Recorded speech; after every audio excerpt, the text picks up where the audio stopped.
로마서 15장 1절서부터 13절 나누겠습니다. 믿음이 강한 우리는 마땅히 믿음이 약한 자의 약점을 담당하고 자기를 기쁘게 하지 아니할 것이라. 우리 각 사람이 이웃을 기쁘게 하되 선을 이루고 덕을 세우도록 할지니라. 그리스도께서도 자기를 기쁘게 하지 아니하셨나니 기록된 바 주를 비방하는 자들의 비방이 내게 미쳤나이다 함과 같으니라. 무엇이든지 전에 기록된 바는 우리의 교훈을 위하여 기록된 것이니 우리로 하여금 인내로 또는 성경의 위로로 소망을 가지게 함이니라. 이제 인내의 위로의 하나님이 너희로 그리스도 예수를 본받아 서로 뜻이 같게 하여 주사 한 마음과 한 입으로 하나님 곧 우리 주 예수 그리스도의 아버지께 영광을 돌리게 하려 하노라. 그러므로 그리스도께서 우리를 받아 하나님께 영광을 돌리심과 같이 너희도 서로 받으라. 내가 말하노니 그리스도께서 하나님의 진실하심을 위하여 할례의 추종자가 되셨으니 이는 조상들에게 주신 약속들을 견고하게 하시고 이방인들도 그 긍휼하심으로 말미암아 하나님께 영광을 돌리게 하려 하심이라. 기록된 바 그러므로 내가 열방 중에서 주께 감사하고 주의 이름을 찬송하리로다 함과 같으니라. 또 이르되 열방들아 주의 백성과 함께 즐거워하라 하셨으며 또 모든 열방들아 주를 찬양하며 모든 백성들아 그를 찬송하라 하였으며 또 이사야가 이르되 이새의 뿔이 곧 열방을 다스리기 위하여 일어나시는 이가 있으리니 열방이 그에게 소망을 두리라 하였느니라. 소망의 하나님이 모든 기쁨과 평강을 믿음 안에서 너희에게 충만하게 하사 성령의 능력으로 소망이 넘치게 하시기를 원하노라. 6월의 마지막 주간을 시작하며 하나님 말씀을 향해서 우리가 함께 섰습니다. 오늘 저희 로마서 15장 말씀을 나누었는데 로마서 15장은 바울이 로마 교회에 쓴 편지의 결론적인 부분이다 이렇게 이야기할 수 있을 것 같습니다. 15장 그리고 16장이 마지막 장인데요. 마지막 장에 가서는 안부를 전하고 또 인사를 하는 그런 내용들이 대부분이기 때문에 바로 전장인 15장에서 편지의 결론, 그 서신의 결론을 내고 있다 이렇게 이야기할 수 있다는 겁니다. 오늘 말씀 1절서부터 저희가 13절까지 나누었는데 이 말씀에 보면은 한마디로 하면은 선을 이루고 덕을 행하라 라고 권면을 하고 있는 겁니다. 로마 교회 교인들이 이 최선을 다해서 더욱 힘써서 하나님의 뜻대로 살아가고 예수 그리스도의 사랑을 증거하라 라고 하신 거예요. 특별히 1절 말씀을 보니까 믿음이 강한 우리는 마땅히 믿음이 약한 자의 약점을 담당하고 자기를 기쁘게 하지 아니할 것이라 이렇게 이야기했습니다. 우리 강하다 그랬는데 이 강하다라는 것은 다른 게 아니죠. 믿음이 강하다 그랬습니다. 믿음이 강하다.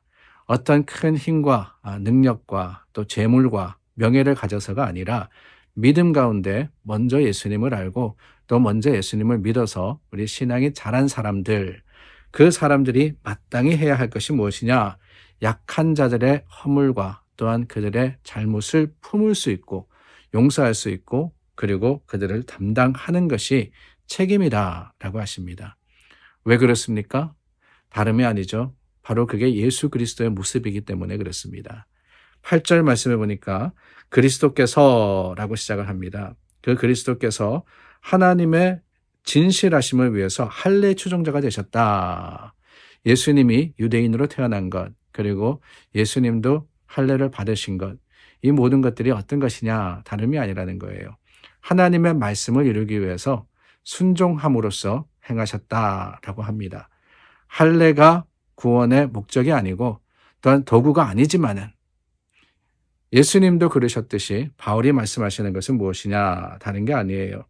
예수님이 자신을 희생해서 자신을 낮춤으로써 오히려 많은 사람에게 구원의 능력을 베푸셨다면 우리도 당연히 그래야 되지 않느냐 하는 말씀을 하고 계십니다.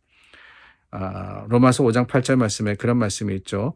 우리가 아직 죄인 되었을 때 그리스도께서 우리를 위해서 죽으심으로 하나님께서 우리에 대한 자기의 사랑을 확증하셨느니라. 우리가 아직 죄인 되었을 때 우리가 무슨 선한 일을 해서가 아닙니다. 뛰어나서가 아닙니다. 죄인이었습니다. 우리는 하나님을 부를 수 있는 자격이 없는 사람이었습니다. 그런데 그런 우리, 믿음이 없는 우리, 약한 정도가 아니에요. 믿음이 없는 우리를 위해서 믿음이 강한, 또한 하나님의 아들이신 예수님께서 우리를 위해서 오셨다라는 거예요. 오신 것만이 아닙니다. 우리를 위해서 죽으셨습니다. 그랬기 때문에 우리는 그 예수의 모습을 닮아서 오늘 오히려 용납함으로써 또한 선하고 덕스러운 모습으로서 서로를 향할 수 있어야 하는 것이지요. 하나님의 말씀, 오늘 말씀을 보니까 그 예를 들어서 계속해서 이야기합니다. 특별히 구약 성경에 나오는 이방인들을 향한 선포의 말씀을 가지고 하나님께서 그 이방인들, 믿음이 연약한 자들을 위해서 믿는 자들, 유대인들을 먼저 쓰시고 또한 이방인들 중에서 믿음을 받은 자들을 통해서 아직 믿지 않는 사람들을 구원에 이르게 하신다라는 것을 말씀의 선포, 그게 하나님의 뜻이다, 하나님의 계획이다 라고 선포를 하시는데 오늘 말씀에 보니까 반복되어서 나오는 한 단어가 있습니다. 바울이 이 단어를 가지고 하나님의 구원의 역사는 유대인에게만이 아니라 이방인에게도다 라고 하시는데 그 단어는 다름이 아니라 열방이라는 단어입니다. 우리가 열방이라는 단어, 이 열방이라는 단어는 영어 성경에 보니까 젠타일스라고 되어 있습니다. 정확하게 표현하자면은 이방인들을 이야기하는 거예요.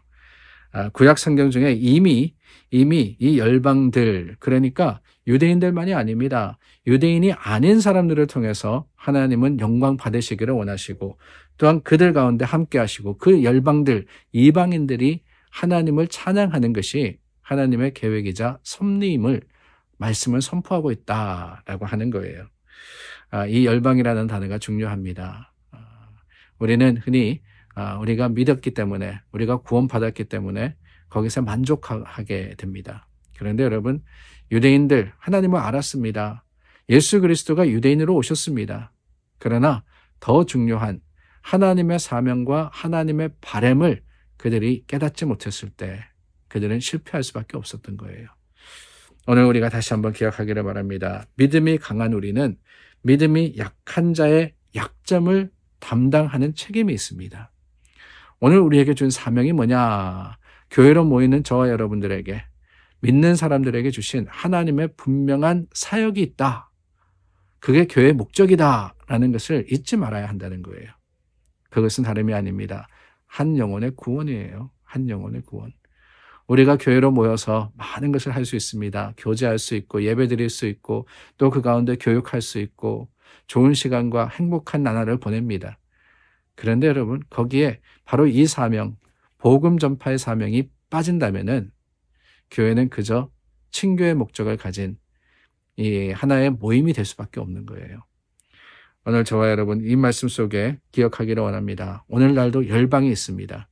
물론 우리도 열방이지만 믿는 자들, 그 믿는 자들이 또한 사역해야 할 대상, 아직 믿지 않는 사람들이 이 세상에는 얼마나 많은지 모릅니다. 우리 주위에도 있어요. 한인 가운데도 있습니다. 내 이웃 가운데도 있습니다. 그들을 바라보면서 오늘 주님이 맡겨주신 사명과 사역을 감당하기를 결심하는, 또한 그것을 행하는 저와 여러분 될 수 있기를 바랍니다. 기도하겠습니다. 참 좋으신 하나님, 열방을 향하신 하나님의 사랑과 그 뜻을 우리가 말씀을 통해서 보았습니다.